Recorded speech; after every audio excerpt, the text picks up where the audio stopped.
In the early 1900s, archaeologists working in the ruins of Nippur unearthed a small clay prism. It was unremarkable to look at. 4 sides covered in cuneiform script no larger than a man's hand. But when scholars translated the text, they found something that shouldn't exist. The prism listed the kings of ancient Sumer, their names, their cities, and the exact length of their reigns. One king ruled for 28,800 years, another for 36,000, a third for 43,200. Before a great flood destroyed the world, the tablet claimed 8 kings had ruled Sumer for a combined total of 241,200 years. Was this mythology? A deliberate exaggeration? Or something else entirely? Tonight, we investigate. The Sumerian King List is not a single document. Archaeologists have uncovered more than a dozen different versions, clay tablets and prisms, scattered across the ruins of ancient Mesopotamia. Some date back more than 4,000 years. The most complete version, the Weld Blundell Prism, sits today in the Ashmolean Museum at Oxford. What makes these texts so extraordinary is their consistency. Across different cities, different centuries, different scribes, the list tells the same story.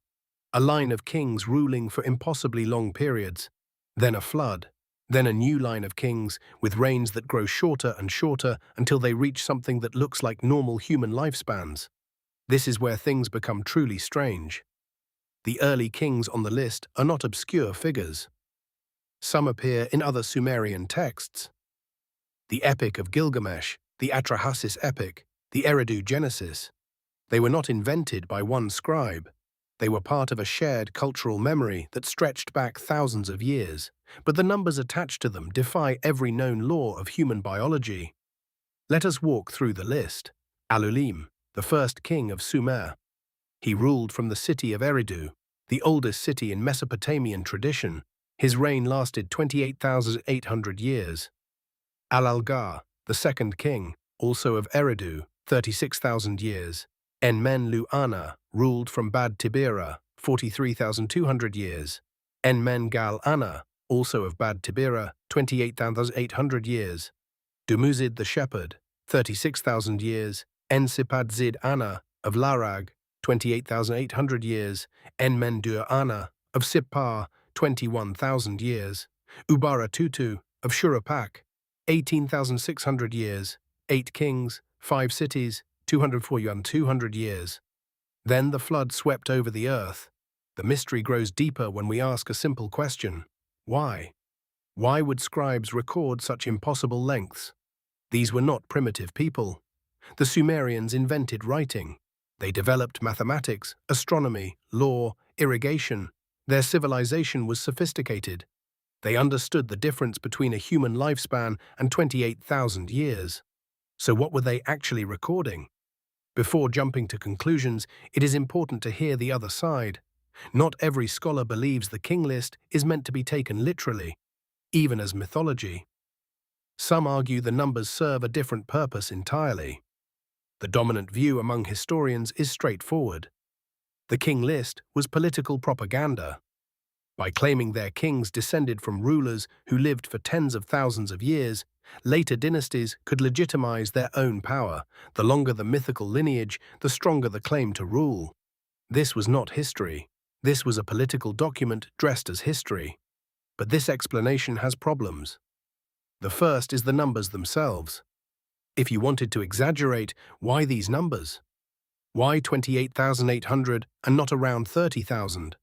Why 43,200 and not 50,000? The specificity of the figures is unusual for pure invention. The second problem, the list includes kings who appear in other texts as real historical figures with normal lifespans. Dumuzid the shepherd, for example, was a legendary king who became a central figure in Sumerian religion.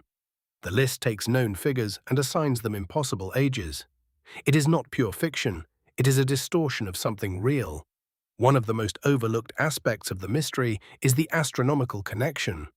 Some researchers have noted that the reign lengths on the King List correspond to specific astronomical cycles. 28,800 years is a multiple of the precession of the equinoxes. 43,200 years matches certain planetary conjunction cycles. Could the King List be encoding astronomical knowledge, not recording human lifetimes at all, but rather the age of celestial cycles mapped onto kings. The evidence for this theory is circumstantial, but it raises a fascinating possibility. What if the scribes of Sumer possessed astronomical knowledge that was later lost? And the King List is the encoded record of that knowledge, dressed in the language of dynasty and rule. And then there is the flood. The King List does something remarkable. It divides history into two eras. Before the flood, the age of impossibly long reigns. After the flood, the age of normal human kings. This is not unique to Sumer. The same pattern appears in cultures across the world. A golden age before a catastrophic flood, a world remade. In our previous video, we explored how more than 500 cultures around the world preserve flood myths, stories of a great deluge that destroyed an earlier age. The Sumerian King List is one of the oldest written records of this same belief. After the flood, the text says, "Kingship descended again from heaven. A new dynasty began in the city of Kish. The first king after the flood, Jushur, ruled for 1,200 years, a fraction of the pre-flood reigns. The second king, Kulasinabel, ruled for 960 years. The numbers kept shrinking. King after king, reign after reign, the lifespans contracted, until by the end of the list they matched ordinary human lengths. The King List does not just record kings, it records a descent. From the divine to the human, from the impossible to the ordinary, from a world before the flood to the world we know. Even today, no explanation has completely silenced the debate. And that is exactly why the mystery refuses to die. The Sumerian King List sits behind glass in a museum. Anyone can walk past it. Most visitors will see a small clay prism covered in markings they cannot read, and they will move on. But for those who stop, for those who understand what it claims, the prism becomes something else.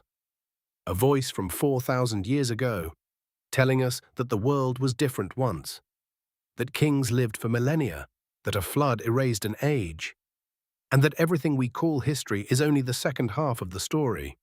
Perhaps the greatest mystery is not what the King List says. Perhaps it is why the Sumerians felt the need to record it at all. Why preserve the names of kings who ruled for impossible lengths? Why pass down numbers that would confuse their own descendants? Unless they believed those numbers meant something worth remembering. If you want to see that flood story told across 500 cultures, it's waiting for you on screen now.